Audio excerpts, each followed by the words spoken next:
solución a estos conflictos. Extiendo mi gratitud al haberme invitado a participar de este programa y estaría dispuesto a cualquier momento que sea llamado para poder colaborar. Pues bendiciones para todos en este día y que podamos pasar unos minutos muy nutritivos para los que están conectados. Pues quiero iniciar de inmediato y voy a iniciar diciéndoles algo muy personal. Saben que nosotros solemos tener fotos para recuerdos en nuestros hogares y hace unos días estaba observando fotos de la familia, fotografías familiares, y pude notar algunas fotos exclusivas de cuando tenía 3 o 4 años, y hasta sí, 3 o 4 años, y, y eso me llenó de mucha emoción. También pude ver fotos de cuando estaba en la escuela primaria. Ahí pude observar los rostros de algunos compañeros que aún viven. También pude ver fotos de cuando estaba en la universidad. Luego, fotografías también de la boda, cuando mi esposa y yo contrajimos nupcias matrimoniales. Luego pude ver fotos con nuestras hijas cuando estaban pequeñas, luego cuando ya estaban más grandes, después cuando ya partieron del hogar para desarrollar su vida particular. Luego pude también ver fotografías cuando ellas se casaron y lo que más me llenó de emoción fue ver las fotografías de nuestras hijas con sus hijos, mi esposa con los nietos, mi esposa y un servidor con los nietos. Y yo me puse a pensar y dije, oye, pero qué cosa tan maravillosa esta, porque el tiempo pasa. Ahora, en las fotos más actuales que fueron recientes, apenas en el mes de abril, mayo, pude ver mi cabello, y mi cabello ya se está tornando más gris cada día. Yo dije, pero qué rápido pasa el tiempo. Y el tiempo pasa tan rápido que a veces nos sorprendemos. Nos sorprendemos a una magnitud que tú dices, ven acá, ¿y qué hice con mi vida? Hay una canción de la hermana Ruester Sandoval que también me llega mucho al corazón. ¿Qué he hecho yo con mi vida? ¿Acaso vivo lo que creo? ¿Qué he hecho yo con mi vida? Dios me va a preguntar un día. Y ella dice en la canción, a pesar de estos años que yo desperdicié, los momentos y las horas, ella está hablando como que ya se fue todo eso, y la verdad que es cierto. Cuando el tiempo pasa no hay forma de uno volver a recuperarlo. Lo único que nosotros podemos hacer con el tiempo es disfrutarlo en el momento que nos llegue. No podemos, por más que nosotros querramos, arreglar lo pasado. Por eso trata de vivir el presente, disfrutar el presente. No hay forma de tú arreglar el pasado. Lo único que puedes decidir es vivir mejor en el presente o hacer mejor en el presente. Y eso me recuerda a una historia de un pastor. Esta la vivió un pastor. El pastor fue a visitar a su padre. Su padre vivía en Europa. El pastor vive en Estados Unidos, y cuando fue a visitar a su padre, él decidió y dijo, mira, hace tiempo que no comparto con mi padre, voy a ir a visitarle. Iré a visitarle y compartiré con él. Cuando caminando por el sector donde su padre vivía, el padre lo llevó un día de esas caminatas por un cementerio, el cementerio de la ciudad. Y entraron atravesando el cementerio, en una el padre se detiene. Y cuando se detiene le pregunta al hijo, ¿qué tú ves en esta tumba? Y el hijo le dice, papá, ¿cómo tú me preguntas qué yo veo en esta tumba? Esta tumba lo que tiene es una piedra y tiene una sepultura, ya aquí sepultaron a alguien y tiene una piedra. Y le pregunta el papá, ¿y qué dice la piedra? Recuerden que para nosotros la piedra tiene una grabación. A veces la hacen a cincel, otras veces la pintan, y a eso nosotros le llamamos epitafio. El epitafio es como un recordatorio de quién fue la persona y quiénes expresaron eso que la persona fue. Mira, te voy a decir algo. Si hay alguien de quien debes tener mucho cuidado y si hay algunas personas con quienes debes llevarte bien, es con la familia. Llévate bien con el esposo y con la esposa y con los hijos. Porque el día que tú mueres, quienes van a escribir tu epitafio son ellos. Ellos son los que van a decir en verdad quién fuiste y qué viviste y qué hiciste. Entonces el padre le pregunta al hijo, dime, ¿qué tú ves en la piedra? Y él le dice, mira, la piedra tiene el nombre de la persona que murió, tiene la fecha en que nació, tiene un guión que la separa de la fecha en que murió. Y luego pude ver que tienen agradecimientos. Aquí yace la persona que fue mi madre, una mujer noble. O la persona que fue mi padre, un hombre maravilloso. Y el papá le pregunta, ya lo viste. Ahora yo quiero que tú me digas, ¿qué es lo más importante de lo que tú viste en el epitafio? Y el hijo le dice, bueno, padre, me has preguntado algo difícil porque yo a la verdad no sé qué es lo más importante de eso. Esto es una piedra que tiene una grabación allí. ¿Qué yo te puedo decir de qué es importante? Pero me puedes decir. Y el padre le dice, hubo tres cosas que tú notaste en el epitafio. Me dijiste, está el nombre de la persona. Y luego estaba la fecha en que nació, un guión y luego la fecha en que murió. Y más adelante estaban palabras que se escribieron en memoria de esa persona. Hijo mío, ¿tú sabes qué es lo más importante en ese epitafio? Ese guión que separa tu fecha de nacimiento de la fecha en que la persona muere. ¿Sabes una cosa, hijo mío? El uso de ese guión que expresa el tiempo entre tu nacimiento y tu muerte es lo más importante y es lo que decide tu eternidad. ¿Sabes, hijo mío, que cómo inviertes ese tiempo desde cuando naces hasta cuando mueres es lo que define quién tú eres? Es lo que también puede definir el tiempo de calidad que tú pasaste con Dios o si en verdad eres hijo de Dios, si viviste como hijo de Dios, si aprovechaste ese momento creyendo en Dios, viviendo con Dios, confiando en Dios. Eso va a ser definido en ese periodo de tiempo. El tiempo de calidad que pasaste con Dios. Y también eso va a definir lo que hay en tu interior, lo que hay en tu mente, lo que piensas, lo que sientes antes de acostarte, a levantarte, cómo eres con las personas. Hermano, muchos de nosotros pasamos la mayor parte de ese tiempo solo concentrándonos en ser felices, en satisfacernos, aún en vivir de una forma confortable. Pero ¿será eso lo que Dios quiere, lo que nosotros estamos haciendo? El apóstol Pablo dijo que consideraba todas las cosas por pérdida. En pocas palabras, utilizó la palabra por desperdicio, por basura, algo que no tiene valor, con tal de poder alcanzar el premio en Cristo Jesús. Eso lo dijo en Filipenses capítulo 3, versículo 8.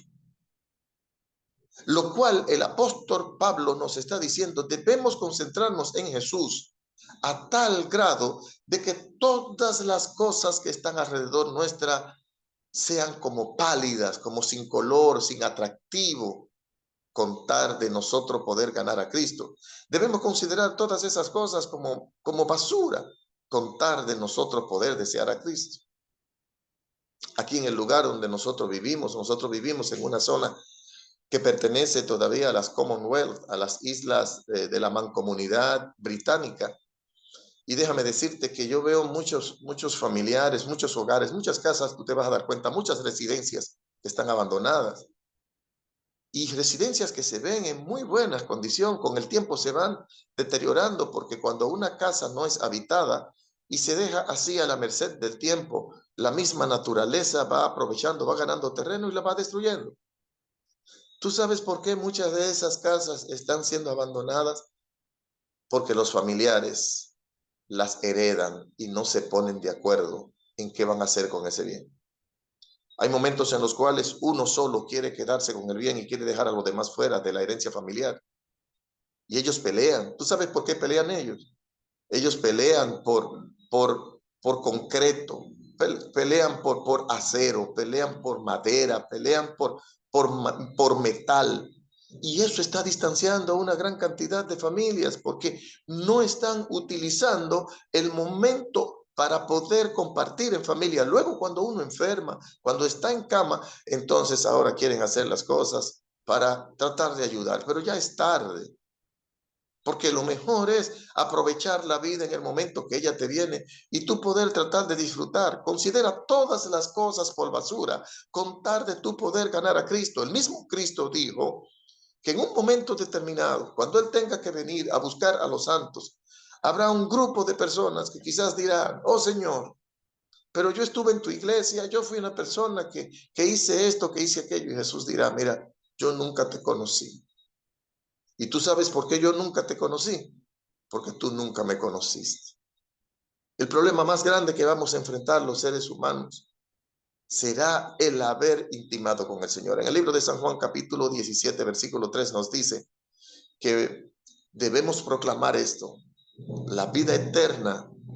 Déjame decirte una cosa, para mí, en cuanto a mi definición, lo que conozco de la Biblia, para mí la vida eterna tiene dos fases.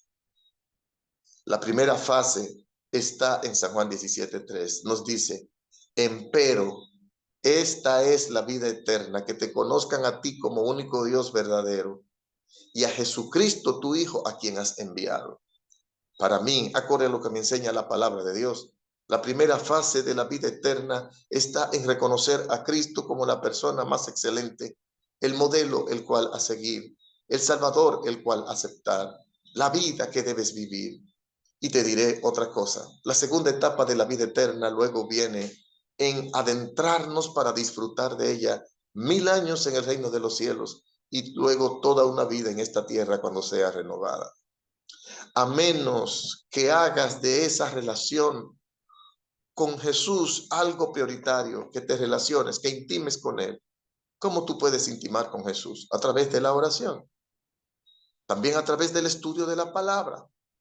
Y una muestra de que en verdad estás intimando con Jesús, de que estás compartiendo con Él a solas, de que estás consagrando tu vida a Él, es cuando también conquistas a otros para convertirse en lo que tú te has convertido, en un seguidor de Cristo Jesús. Y a menos que tú puedas disfrutar ese corto paso por esta vida, entonces te darás cuenta de que en verdad hiciste. No desperdicies el tiempo que te fue dado desde tu nacimiento hasta tu ocaso, es decir, hasta tu muerte. Algunos no le dan la prioridad a esta vida y luego cuando ya te llega el momento, tú te preguntas, ¿qué hice con mi vida? ¿Qué fue lo que yo hice? ¿Cómo viví? Quisieras volver, como entrar en una máquina del tiempo, volver atrás, arreglar las cosas y luego volver al presente y encontrar arreglado todo el mal que hiciste en el pasado. No hay forma de tener acceso al pasado, no hay forma. El pasado, lo único que podemos hacer con él es enfrentarlo, es vivir con él.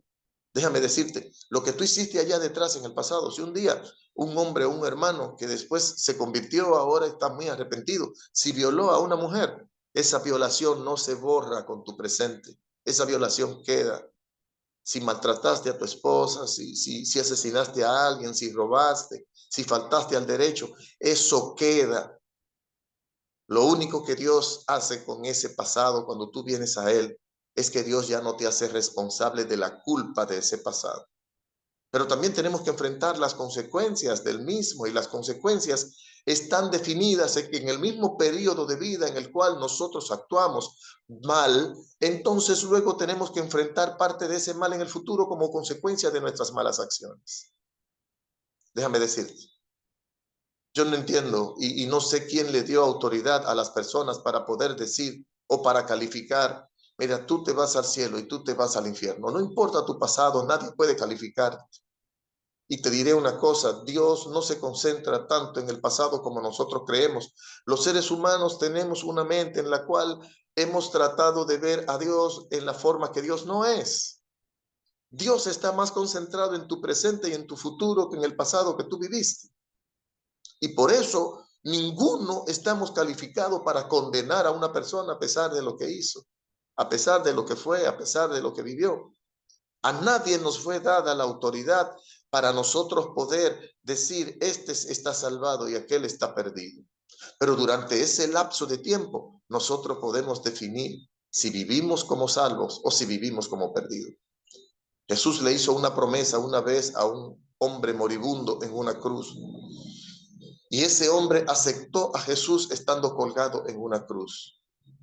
¿Y sabes una cosa que hizo ese ladrón, ese bandido estando en una cruz? Desde el momento que aceptó a Jesús, hay algo que ese hombre me enseña. Desde el momento que él aceptó a Jesús, él se concentró en Jesús, no en su dolor. Él se concentró en Jesús, no en que estaba clavado en una cruz. Él se concentró en Jesús, no en la pena. Él se concentró en Jesús, no en su pasado. Él se concentró en Jesús, no en su sufrimiento. Y entonces allí nosotros podemos darnos cuenta por qué luego Jesús le dijo a ese hombre, cuando yo venga en mi reino, tú estarás allí. Déjame decirte que si ese hombre se le hubiese dado la oportunidad de vivir después de haber experimentado esa cercanía con Jesús, su vida la hubiese vivido muy diferente.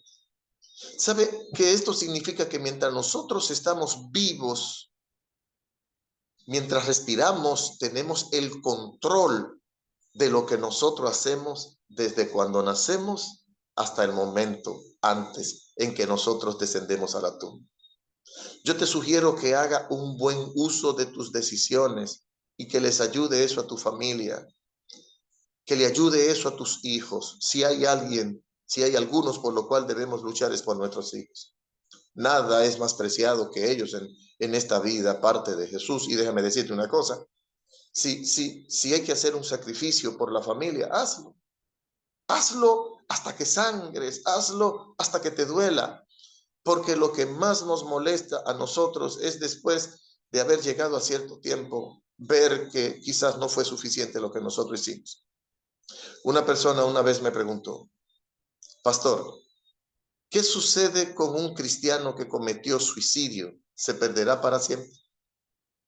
¿Sabe que nosotros estamos estimando muchas veces el suicidio solamente como un pecado y que es mencionado en la Biblia como algo que desagrada a Dios? Es una realidad. Pero la Biblia también nos enseña que ni aún el suicidio determina si una persona tendrá acceso al cielo o a la perdición eterna. Porque la decisión de quién tendrá acceso al cielo o a la perdición eterna depende solo de Dios, en base a cómo tú viviste esa vida. Personas, déjame decirte, se han quitado la vida o han perdido su vida por un descontrol mental o una enfermedad mental. Yo he conocido personas afectadas por el mal del Alzheimer, para que usted vea cómo nosotros somos capaces a veces de juzgar a una persona en sus últimos momentos. Y he visto personas afectadas con el mal del Alzheimer. Ustedes saben que el Alzheimer es como una especie de borrado de memoria, se te va todo de la mente. Y muchas personas con el problema de Alzheimer hacen en la cocina lo que deben hacer en el baño. Ya no reconocen a la familia, a los hijos que ellos criaron, con quienes compartieron. Ya su mente no indica que ellos son lo que eran. Algunos se tornan violentos, otros recuerdan o ni siquiera recuerdan, se tornan solamente violentos y hay que tratarlo como si fuera un niño enfermo. Y antes de este mal, antes de ellos haber tenido su mente así, y te voy a decir, personas cristianas, hombres y mujeres fieles, yo lo he visto cómo han pasado por esa enfermedad del Alzheimer y sus últimos días han sido días tristes, oscuros. Y después de esta enfermedad se desarrolló en ellos un cambio súbito, pero ya no eran ellos. Y por eso nosotros no podemos juzgar a una persona bajo los efectos de una enfermedad. Dios determina hasta qué punto dicha persona fue racional en su carácter, en su forma. Y te voy a citar por un ejemplo. ¿Tú recuerdas aquel momento cuando Dios, después de llamar a Moisés para liberar al pueblo de Israel y convertirlo en el caudillo por el cual habría de ser instrumento para los propósitos divinos? Pues en un momento cuando el pueblo ya va rumbo a la tierra prometida, entonces Dios le dice, el pueblo pide agua, está sediento. Y Dios nunca vio mal que Dios no culpó al pueblo de pecado por haber pedido agua. Pedir agua no es problema. Entonces Dios le dijo a Moisés, mira, háblale a la roca y brotará agua de ella. Nosotros podríamos decir, bueno, pero Moisés no tenía fe porque él no le habló a la roca. Moisés lo que hizo fue, en vez golpear a la roca, Moisés golpeó la roca por ira. La ira por los incrédulos, por la presión que tenían, por no confiar en el Señor. Y entonces el hermano me dice, pastor, ¿qué pasaría si con Moisés, si Jesús hubiese venido en ese momento? ¿Se salva o se pierde? Y le digo yo, mi hermano, yo te voy a decir algo, te voy a responder presto. Si Jesús hubiese venido en ese momento a la tierra a buscar a los santos, entre ellos hubiese estado Moisés, a pesar de que en el último momento tal vez hizo un acto que desagradó a Dios. Y el hermano se sorprendió, pastor, pero no puede ser, no puede ser. Pero ese hombre desobedeció a Dios. Sí, desobedeció a Dios en un momento, bajo una pasión, bajo un momento de locura. Yo te voy a decir algo, mi querido hermano. Dios no juzga a la persona por lo último que hicieron. Si Dios juzgara a las personas por lo último que hicieron, entonces lo último que tú haces tiene mayor valor que todo lo anterior que tú hiciste.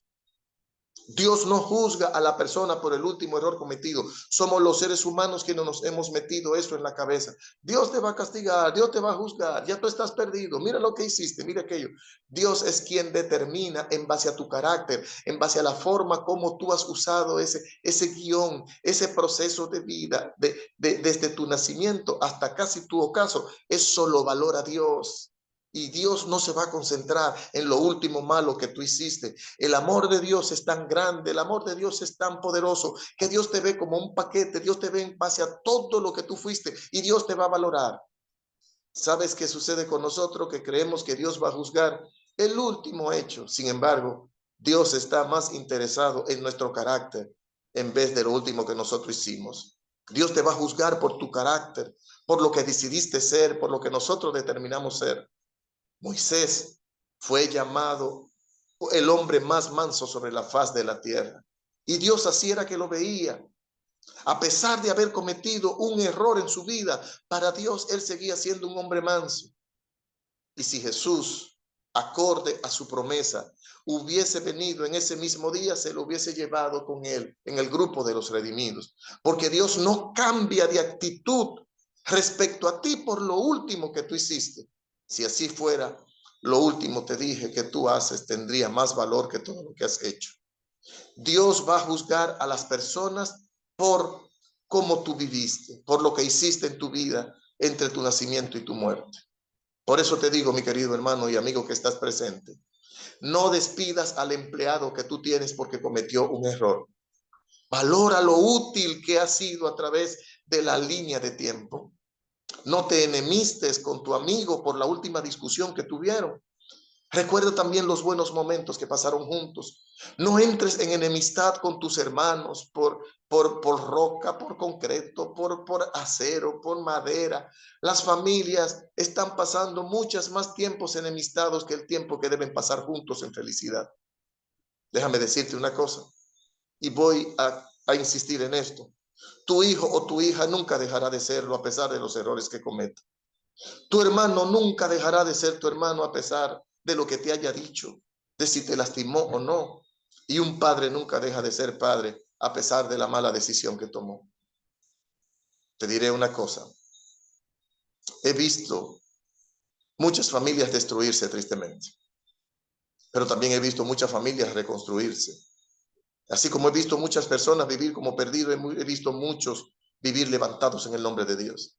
Así es que en mi conclusión te digo esto.